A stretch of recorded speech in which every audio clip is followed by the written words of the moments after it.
Abra ela lá no Evangelho de João, o capítulo é o de número 2. Nós vamos ler o versículo de número 10, ou uma parte do versículo de número 10. João, capítulo de número 2, versículo de número 10. Enquanto você acha aí, compartilha esse link. Eu quero reforçar a mensagem. Compartilhe esse link, compartilhe esse tempo, porque eu tenho certeza que mais do que te alcançar, essa palavra pode alcançar muitas outras vidas, no nome de Jesus. João 2:10. A palavra do Senhor nos diz assim: tu, porém, guardaste o bom vinho até agora. João 2:10. Tu, porém, guardaste o bom vinho até agora. Irmãos, esse texto é um texto que vai nos relatar o primeiro milagre de Jesus, a transformação da água em vinho. Esse ambiente em que Jesus está é um ambiente que envolve situações, envolvem pessoas, mas que tudo isso foi proporcionado pelo noivo. Foi ele quem trabalhou, se dedicou para que toda aquela festa ali acontecesse. Nós bem sabemos que o noivo, ele tem uma simbologia na Bíblia de ser como Cristo. Então o noivo, em várias referências nós iremos ver a Bíblia falando que o noivo espera pela sua noiva, que a igreja é uma noiva, é a noiva do Senhor, que o Senhor espera vir recolher uma igreja imaculada, né, sem mancha, enfim. Então o noivo é Cristo. Dentro disso, eu quero te chamar a atenção para um fato, que esse momento é um momento de festa. E dentro desse momento de festa, dentro dessa passagem, você vai descobrir que isso se assemelha muito, mas muito, com a minha e com a sua vida de fé. É um ambiente de comunhão, é um ambiente onde há motivos de celebração, existe comida, existe bebida, existe alegria, e assim como é na nossa vida cotidiana, ou na nossa vida cristã, no nosso convívio com os irmãos, existem diversos motivos para que nós adoremos e bendizamos o nome do Senhor. Esse é o contexto, é um contexto em que todo o ambiente é propício para a alegria. Só que acontece um imprevisto. E assim como na Bíblia relata nessa ocasião, o imprevisto que aconteceu, que é o término do vinho, as nossas vidas elas também estão sujeitas a imprevisto. Só que, falar de imprevisto, eu creio que imprevisto é uma palavra que definitivamente não faz parte do vocabulário de Deus. O que para mim e para você é imprevisto, para Deus é propósito. Você crê assim? O que para mim e para você é imprevisto, para o Senhor é propósito, porque Ele tem debaixo das mãos dEle todo o poder. No Senhor há toda a autoridade, todo o controle, o domínio está em suas mãos. Então o que para mim e para você é imprevisto, para o Senhor tem um propósito, ou para o Senhor é um propósito. O desfecho dessa história todo mundo já sabe. Quando é relatado ao Senhor, naquele momento, passando alguns processos, o desfecho é um milagre. Jesus ele opera um milagre, e aqui eu poderia compartilhar com você uma lição. A gente já pode aqui tomar um ensinamento do Espírito Santo para nós. É que o desejo do Senhor, no ambiente que Ele se faz presente, é dividir comigo e com você a alegria que vem dEle. O Espírito Santo nos ensina que o Senhor tem desejo de compartilhar conosco da sua alegria. Sim, essa é uma lição. Mas o que o Espírito Santo tem a nos revelar dentro desse texto é algo mais profundo, é algo com ainda mais oculto, ou algo que por vezes passa despercebido das nossas vidas, mas Ele tem para nós essa palavra, Ele tem para nós esse ensino, e eu quero crer no nome de Jesus que nós sairemos fortificados, fortalecidos, ainda mais convictos daquele Cristo ao qual nós temos crido. Amém? Quero crer que você confirmou comigo aí na sua casa. O que me chama a atenção dentro desse texto é a frase do mestre Sala ao chamar o noivo. Qual que é a frase do mestre Sala ao chamar o noivo? A frase é: tu, porém, guardaste o bom vinho até agora. Isso é intrigante, porque quando o mestre Sala fala isso, ele está nos mostrando claramente que existem outros tipos de atitudes, ou aqui nós poderíamos colocar como duas classes de pessoas. Ele vai contar uma história, ele vai falar assim que normalmente acontece de um jeito, mas aquele noivo proporcionou algo novo. Aquele noivo, ele proporcionou algo diferente do que se era costumado fazer, ou daquilo que era cotidiano. As tantas festas que aquele mestre Sala organizou ou participou.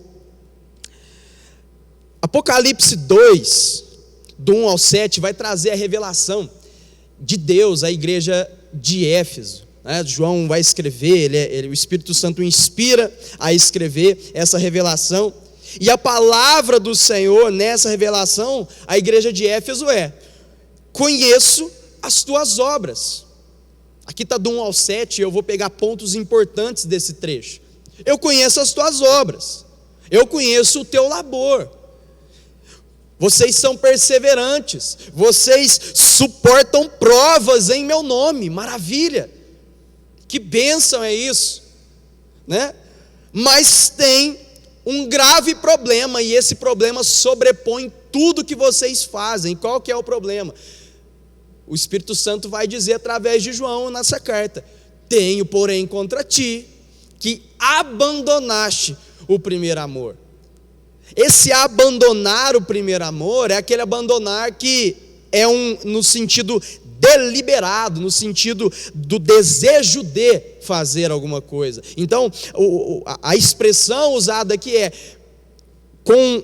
de mente sã, com a intenção de não mais fazer uso desse primeiro amor, de deixar de lado o primeiro amor, vocês passaram só a fazer, mas sem a permanência em vocês do meu primeiro amor.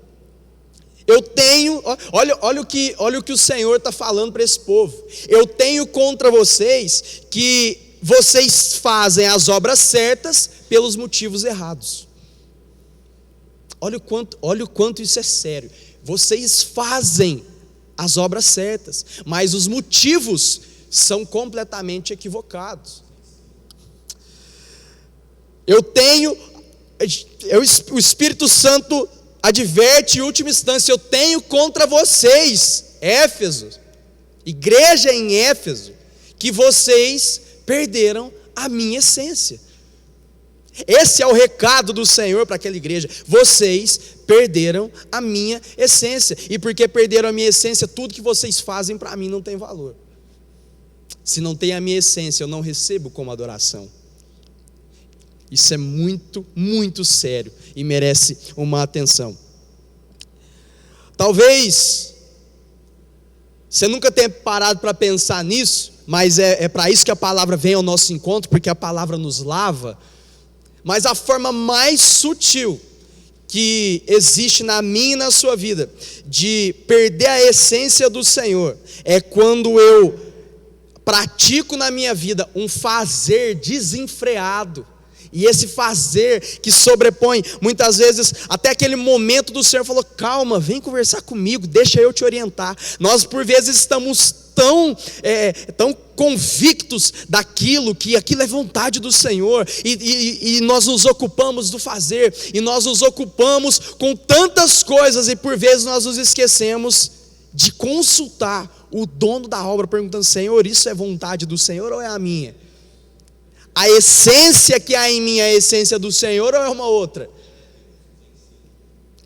Isso é muito sério. Isso é muito sério. Mateus, quando que eu perco a minha essência? Como é que eu faço essa reflexão? E quais são os atributos que me fazem entender que eu perdi essa essência? Te explico. Quando eu me julgo capaz de sustentar a minha vida, sustentar os meus relacionamentos, sustentar a minha saúde espiritual, né? Quando eu me sinto completamente capaz de gerir tudo que envolve a minha vida através da minha capacidade, através daquilo que eu tenho a oferecer. A partir desse momento, eu estou perdendo a essência do Senhor. Quando eu abro mão da eternidade para viver aquilo que eu quero, eu estou abrindo mão, eu estou abandonando a essência do Senhor. E quando eu faço isso, quando eu tomo essas atitudes, quando eu passo a ser Senhor de mim mesmo, quando a voz do Espírito Santo se torna longe, se torna fraca, e a voz do meu eu começa a predominar, quando as minhas atitudes começam a ser carnais, espiritualmente falando, chega um alerta para mim, na minha festa, que é a minha vida: acabou o vinho. Esse é o alerta para mim, esse é o alerta para você. Acabou o vinho, acabou a alegria. Quer dominar sobre a sua vida? Quer andar conforme os seus próprios preceitos? Que você quer caminhar por caminhos errantes? A frase que vai ecoar dentro de você é uma só: acabou o vinho. Que frase terrível é essa? Acabou o vinho. Acabou a minha essência em você. Acabou a minha alegria que deveria guiar a sua vida. Que o Senhor tenha misericórdia de nós, que essa palavra nos impacte de verdade, que ela de fato, ela te alveje aqui nesse momento, nesse tempo que você está me ouvindo, e que te leve a uma reflexão. Quanto de vinho tem dentro de mim? Como está a essência do Senhor dentro de mim? Ela está predominante ou ela está apagada? O fogo do Espírito Santo dentro de mim, ele é um fogo que tem ardido, ou ele é um fogo que eu tenho procurado apagá-lo? Isso só eu posso responder sobre mim, e só você que está me assistindo pode responder sobre você.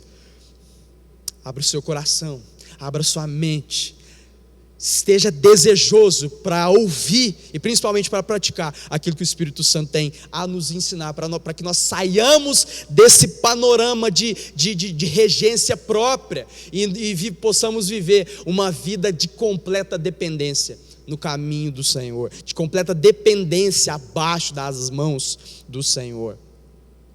Perceba que eu falei, antes de falar sobre o vinho acabar, toquei num assunto muito importante, e esse assunto é sobre eternidade. Mateus, por que você falou sobre eternidade? Por que você envolveu salvação com o término de vinho? Te explico. O vinho, ele simboliza a alegria, isso nós sabemos, ou se você não sabia, uma gota de conhecimento para você. O vinho, ele tem a simbologia da alegria na Bíblia Sagrada. Só que ele não proporciona a alegria em si mesmo. Isso aqui é muito importante de nós para nós entendermos, para nós compreendermos a palavra. O vinho, apesar de simbolizar a alegria, ele não caracteriza, ou ele não proporciona a alegria em si mesmo. Por quê, Mateus? Porque se o vinho, por si mesmo, caracterizasse a alegria, ele se assemelharia ao sentido literal do vinho, que é o vinho, esse vinho que nós conhecemos, o vinho que embriaga.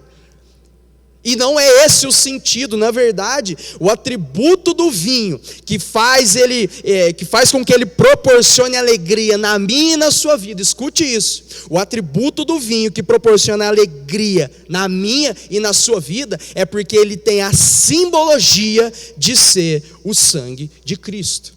O sangue de Cristo te traz alegria. É o sangue de Cristo que promove alegria na sua vida e na minha vida. O vinho, ele só simboliza a alegria, porque é a representação do sacrifício vicário do Senhor por nós naquela cruz. Lucas, capítulo de número 22, versículo de número 20, eu quero que você abra a sua Bíblia, e enquanto você abre a sua Bíblia, eu uso esse tempo para beber um pouco de água, amém?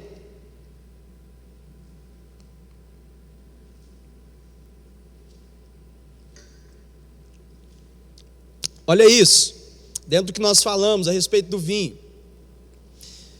Lucas 22 e 20, semelhantemente, depois de ceiar, tomou o cálice dizendo: este é o cálice da nova aliança, no meu sangue, derramado em favor de vós.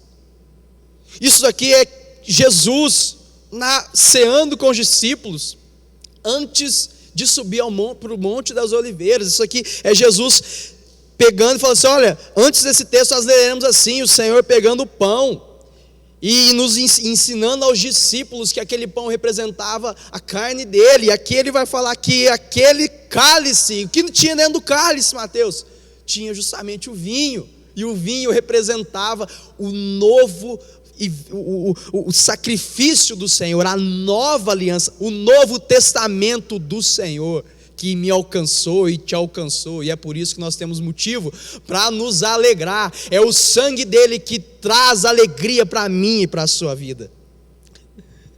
Olha o quanto que esse raciocínio que nós construímos até agora faz sentido com o texto que nós lemos. Lembra? Que nós lemos sobre as bodas de Caná da Galileia, nós lemos sobre o mestre Sala chamar o noivo e fazer menção daquilo que havia acontecido.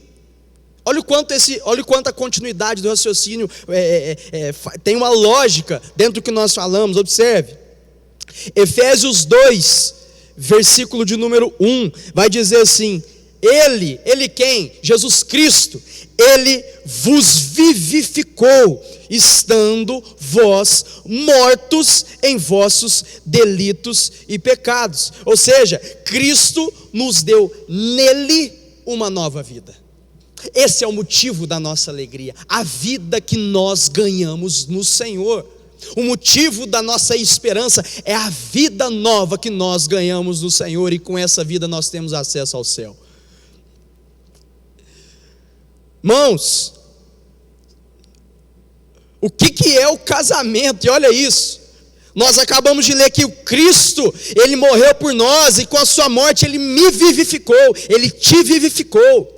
Ele alcançou a todos aqueles que creem nele, todos aqueles que o recebem. Ele vivificou, Ele deu uma nova vida. Ele te proporcionou uma nova vida. E o que isso tem a ver, Mateus, com o texto?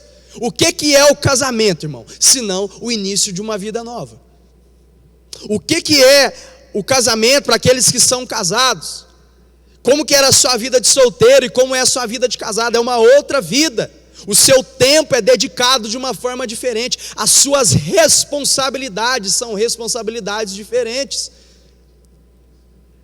Nós entendemos que o casamento é o início de uma nova vida. E olha isso.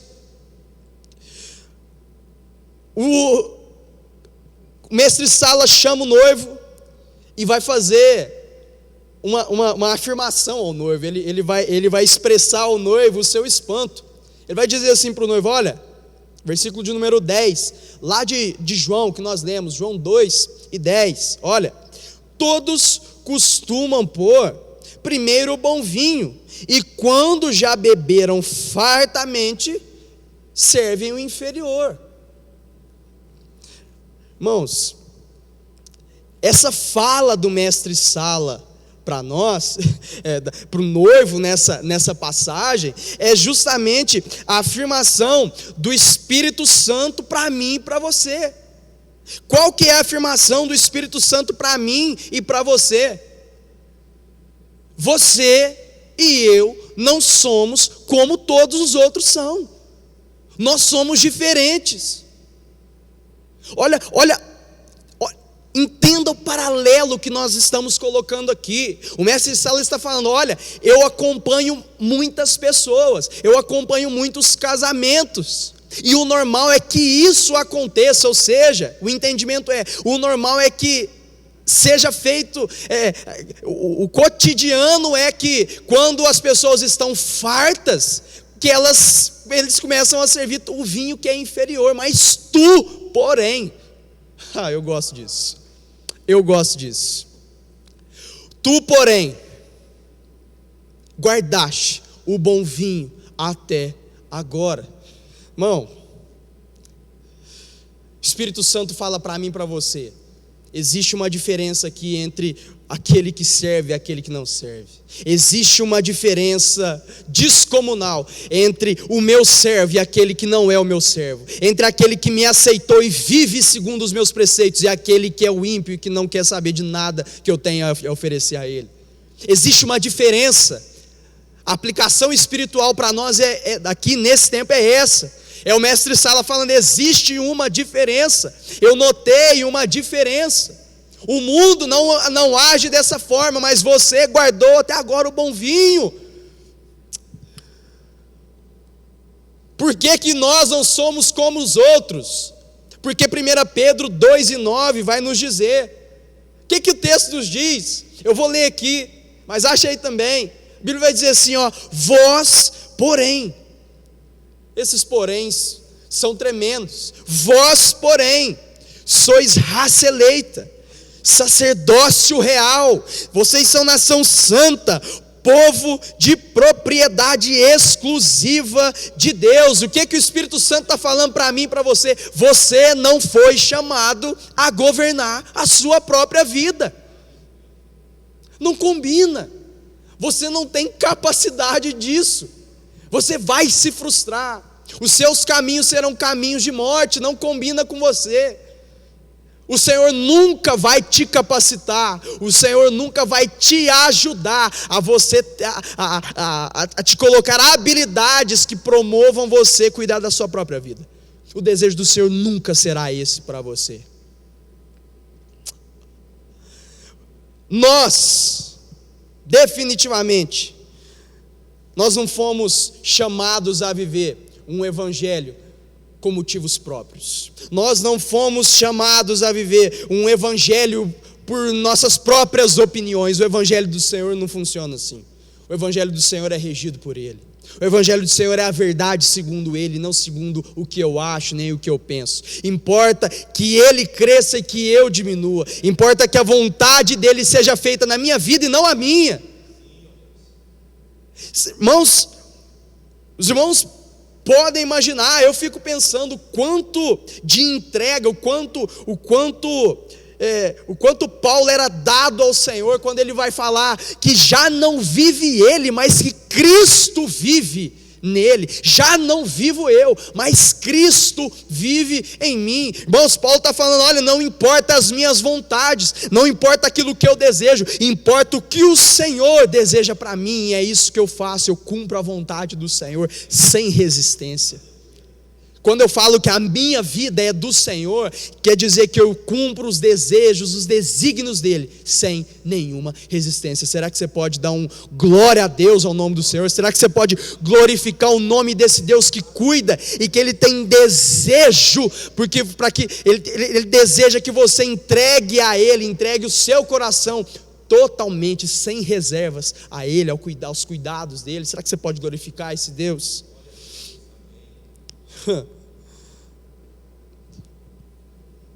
Importa para mim viver a vida que Ele tem proposta para mim, porque eu sou dEle.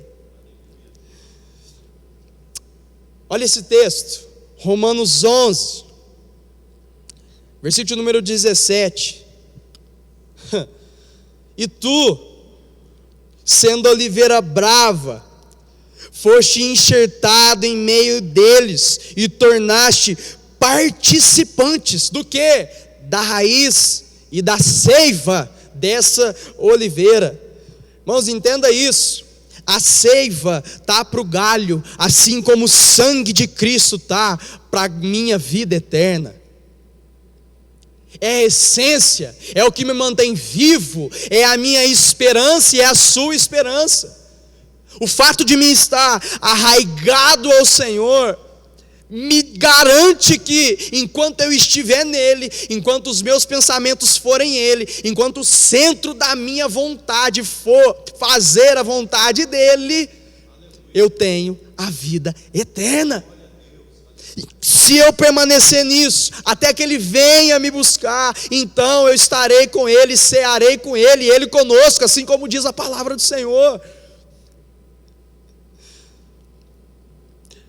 Quando eu falo de sangue de Cristo, eu estou falando de a alegria que é dele, não uma alegria que é fabricada por mim. É uma alegria que o Senhor planta em mim através do Espírito Santo. Nós sabemos que um dos atributos do fruto do Espírito Santo é a alegria, e essa não é uma alegria que você pode encontrar em satisfações humanas, não é uma alegria que você pode encontrar em conquistas que você projeta e você alcança, não é nada disso, é uma alegria que existe independente da situação que você está. Essa é a alegria que o Senhor tem para você. É uma alegria que transcende o entendimento humano, que transcende qualquer que seja a reação terrena. Não, a alegria que o Senhor tem para você é uma alegria sobrenatural. O sangue de Jesus é a alegria que me move e que te move. Falar de sangue é falar de essência, é a minha motivação. O sangue de Cristo é a minha esperança. O sangue de Cristo é a minha esperança. E aí eu te falo, quando o sangue de Cristo é a sua essência, nós estamos num contexto de festa, usando o vinho como objeto principal desse texto, dessa ministração. Quando a minha vida, ou seja, essa celebração, essa festa, como nós estamos entendendo nessa noite, quando a minha vida, a essência é o sangue de Cristo, acontece uma coisa extraordinária. O que acontece? Quando a essência que está em mim é o sangue de Cristo, esse sangue me completa, me traz esperança, mas ele também traz esperança a todos que estão à minha volta. Ele traz esperança de vida eterna a todos que estão à minha volta. Que esse sangue de Cristo, ele traga esperança a todos que estão à sua volta, aí também, seja onde quer que você esteja nos assistindo nessa oportunidade. O sangue de Cristo, quando ele transborda em você, ele pode ser servido a pessoas que estão ao seu lado, e não só servido, ele pode servir como uma bebida que farta e que alegra, e onde não há necessidade de nada mais para te completar. Esse é o desejo do Senhor, a saciedade que você tenha, a saciedade que você alcance, uma saciedade naquilo que Ele tem a te oferecer. O sangue de Cristo é que nos alcança, nos dá alegria pela esperança que Ele plantou através do sacrifício da cruz. Será que você pode dizer um glória a Deus por isso? Todos que fazem parte dessa celebração, dessa festa, a minha e da sua, chamado de vida, eles precisam enxergar Cristo em mim. Eles precisam enxergar Cristo em você. A essência do Senhor em você faz com que você reluza a luz que vem dele. A essência do Senhor faz com que as suas palavras sejam palavras de paz, faz com que as suas atitudes sejam atitudes dignas, como a Bíblia nos diz, que o Senhor espera que nós possamos produzir frutos, e frutos dignos de arrependimento. O que isso quer dizer? São frutos que, quando observados, eles geram nas pessoas, eles geram em outras pessoas o desejo de se lançar e de se debruçar e de se arrepender dos seus pecados, porque eles entendem que a forma como você anda é uma forma que eles desejavam andar também. Frutos dignos de arrependimento são frutos que testificam a redenção e o caminho do Senhor, a luz que brilha em você, a diferença que há em você. É o sangue do Senhor que vai colocar uma divisão entre aquele que faz o que é comum e entre os eleitos, os separados, entre a noiva de Cristo que vai morar com Ele. É isso que faz a separação. Aqueles que foram lavados nele, aqueles que são diariamente lavados pela palavra que vem dele. É isso que o Senhor espera de mim e de você. O povo, todo mundo precisa enxergar em mim a essência de Cristo. A essência de Cristo precisa exalar, ela precisa ser manifesta, ela precisa ser revelada em mim, ela precisa fazer diferença em mim, em sinceridade, em verdade. E essa diferença me fará transbordar e ajudar outras pessoas. Mateus, quando que eu abro mão disso e eu decido manifestar a minha essência humana? Quando eu começo a tomar decisões carnais e não decisões espirituais. Quando eu estou me assemelhando a um qualquer, ou seja, quando eu estou me assemelhando a alguma pessoa que faz uma festa qualquer, alguma pessoa que tem uma vida como todos têm. Entenda isso. Isso aqui é a base para nós entendermos esse sermão. A festa está querendo dizer vida, e o Espírito Santo, a mensagem para nós é: guarde o bom vinho, porque outras pessoas não guardam, e vocês não são como outras pessoas, vocês são raça eleita, povo adquirido, sacerdócio real, vocês são propriedade exclusiva de um Deus que é santo. Quando eu começo a ter decisões humanas, quando eu começo a ter um raciocínio humano a respeito de situações que eu passo, quando as minhas decisões começam a ser pautadas naquilo que eu acho, não naquilo que o Senhor tem para mim, eu começo a me assemelhar àquele que vive uma vida como todos vivem, e não é isso que o Senhor tem para mim. Quando eu começo a ter decisões que são pautadas no meu eu, quando eu começo a caminhar uma vida que é a vida que eu quis para mim, e não a que o Senhor quis para mim, o que acontece é que eu começo a servir na mesa dos outros e na minha própria mesa o vinho ruim. Eu começo a compartilhar com os outros o vinho ruim, o vinho que é meu, o vinho que é produzido por mim, o vinho que é produzido pela minha sabedoria, a essência que vem do velho Adão. Eu começo a dar tanto espaço e eu começo a envenenar, eu começo a atrapalhar o paladar daqueles que estão. E Mateus, o que é atrapalhar o paladar? Eu começo a contribuir de uma forma negativa para a vida das pessoas que me cercam. Sabe quando alguém vem tirar um conselho com você, em vez de você dar um conselho bíblico, você dá um conselho de alguma coisa que você acha? Nossa, eu não sei, aconteceu isso e isso comigo. Dá bola não, mete o pau, isso é bobeira. Isso é bobeira, uma porção de gente faz assim.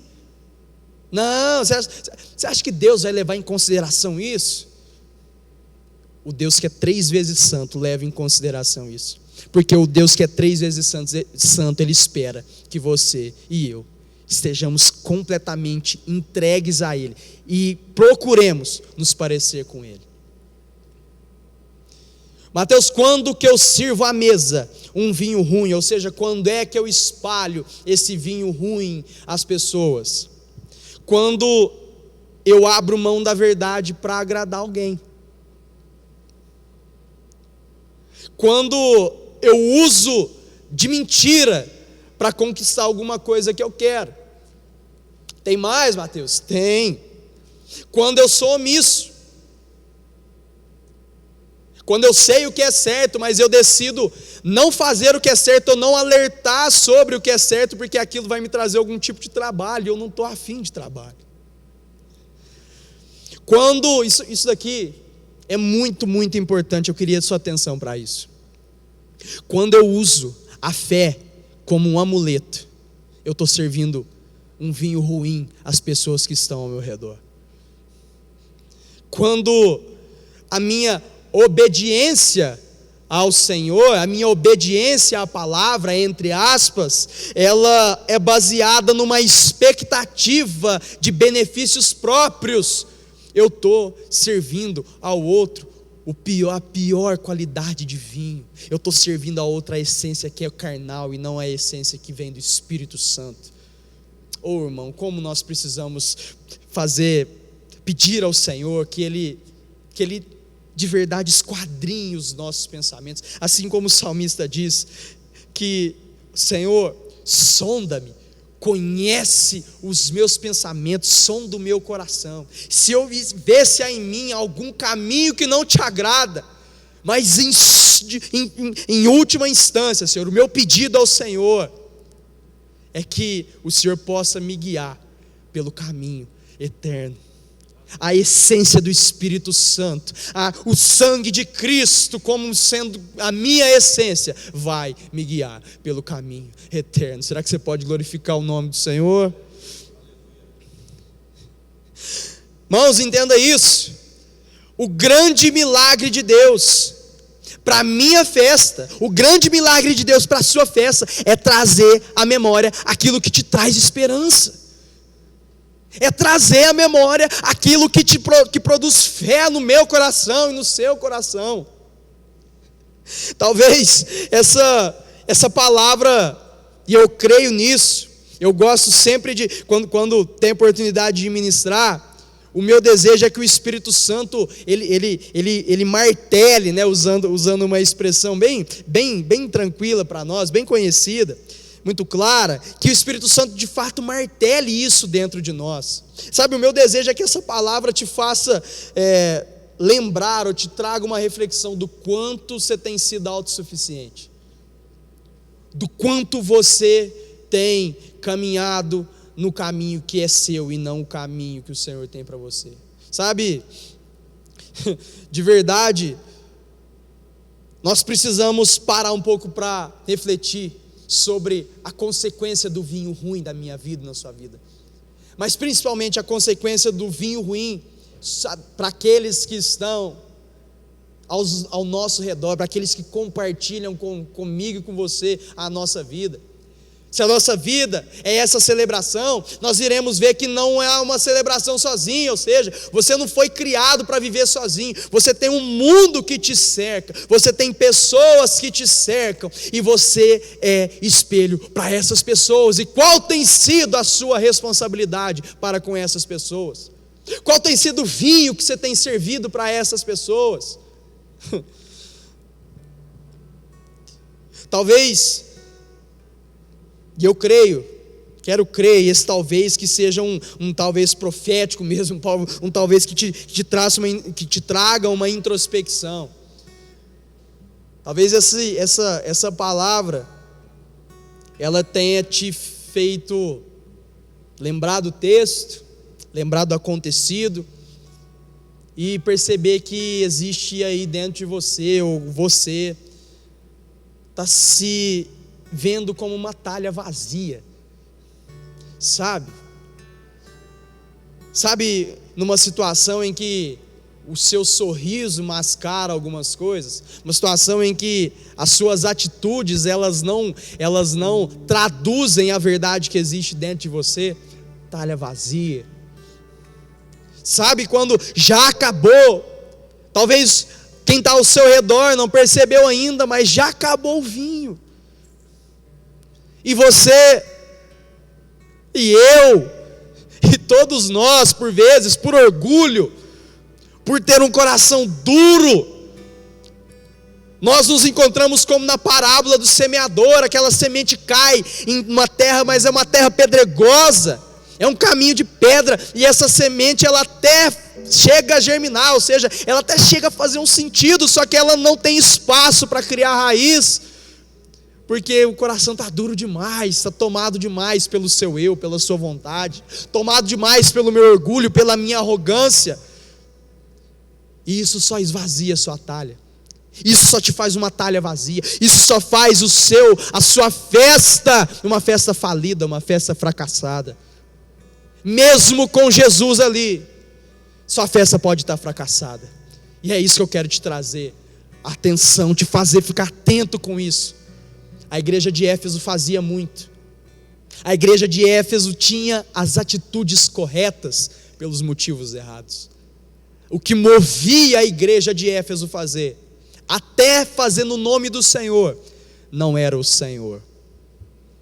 Talvez o que tem movido você e eu a mantermos a nossa festa, pode ser que seja um vinho ruim, uma essência que é minha, mas o Espírito Santo, através dessa palavra, assim como aquela talha foi cheia de água, eu quero profetizar no nome de Jesus, que essa água que nós entendemos que é a palavra, ela também nessa oportunidade te encheu, essa palavra te alvejou, e quando ela te alvejou, eu quero crer que ela achou em você guarida, e achando guarida tem espaço para que o Espírito Santo te lave com essa palavra. Eu quero crer que assim como aquelas talhas foram cheias, nós estamos sendo cheios da palavra do Senhor nessa oportunidade. Eu quero crer que assim como aquela água foi um instrumento para manutenção da alegria naquela oportunidade, que a palavra do Senhor também seja um instrumento poderoso para que a alegria, a esperança genuína, não a esperança que eu crio, não é a esperança baseada nas minhas expectativas terrenas, não, a esperança do Senhor, a esperança de ver o Senhor,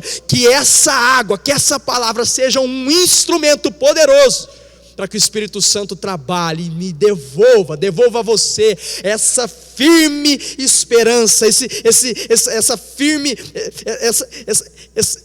desejo ardente que deve haver em mim e você, de encontrar o Senhor nos ares naquele dia. Assim como nas bodas de Caná da Galileia, em que o Senhor usou água e transformou em vinho. Essa água que é a palavra, ela é uma água viva. E o Senhor que você serve, Ele é um Deus que tem poder para transformar essa água em alegria, que te preenche, em alegria que te esbalda, uma alegria que te faz plenamente satisfeito naquilo que Ele já te deu. Eu quero que nesse momento nós possamos fechar os olhos, e eu quero que nesse tempo, eu não sei em quantas pessoas você está assistindo, se você está sozinho, mas eu quero te convidar a fechar os seus olhos. Nesse momento nós iremos fazer uma oração ao Senhor, e existem orações que são orações intercessórias, mas existem outros tipos de orações que são orações muito pessoais. E essa palavra é uma palavra que nos conduz a uma oração muito pessoal. É a oração de quebrantamento. É uma oração que nos conduz a clamar ao Senhor, falando assim: Espírito Santo, o Senhor sabe o quanto a minha talha está vazia. Ou o Senhor sabe o quanto eu tenho vivido uma festa servindo vinho que não provém do Senhor. Talvez a sua oração é assim. Talvez a sua oração é a oração da necessidade de nascer de novo, eu não sei. Mas se você conhece a palavra do Senhor, se você já foi alcançado um dia, mas a essência do primeiro amor, ou seja, o desejo, aquela vontade ardente de fazer pelo Senhor, ela se esvaiu e ela foi trocada por motivos seus. O Espírito Santo vai te limpar com essa palavra. O Espírito Santo vai te transportar a viver uma vida que é a vida que Deus reservou para mim e para você. Mas se você está ouvindo isso, se esse vídeo caiu em você e você ainda não serve ao Senhor, eu quero te convidar a render os seus caminhos ao Senhor. Essa alegria a qual nós estamos falando não é uma alegria que você vai encontrar em lugar nenhum, é uma alegria que só Jesus tem para ministrar na sua vida. Então, a nossa oração é que o Espírito Santo nos alcance, a nossa oração é que Ele trabalha em nós. A nossa oração é que a essência dele, ela seja expandida em nós. É que o motivo da nossa esperança é que a nossa festa seja regida, ou seja, que a nossa vida seja regida pela alegria que vem do Senhor para nós. E se assim for, nós ouviremos do Espírito Santo o texto que nós iniciamos essa palavra. Tu, porém, guardaste o bom vinho até agora. As circunstâncias não te mudaram, os problemas não te mudaram, os imprevistos não te mudaram. Você conservou a essência do Espírito Santo em você. Você conservou a firme esperança de morar no céu dentro de você. E esse é o desejo do Espírito Santo para mim, para você, no nome de Jesus. Receba essa palavra.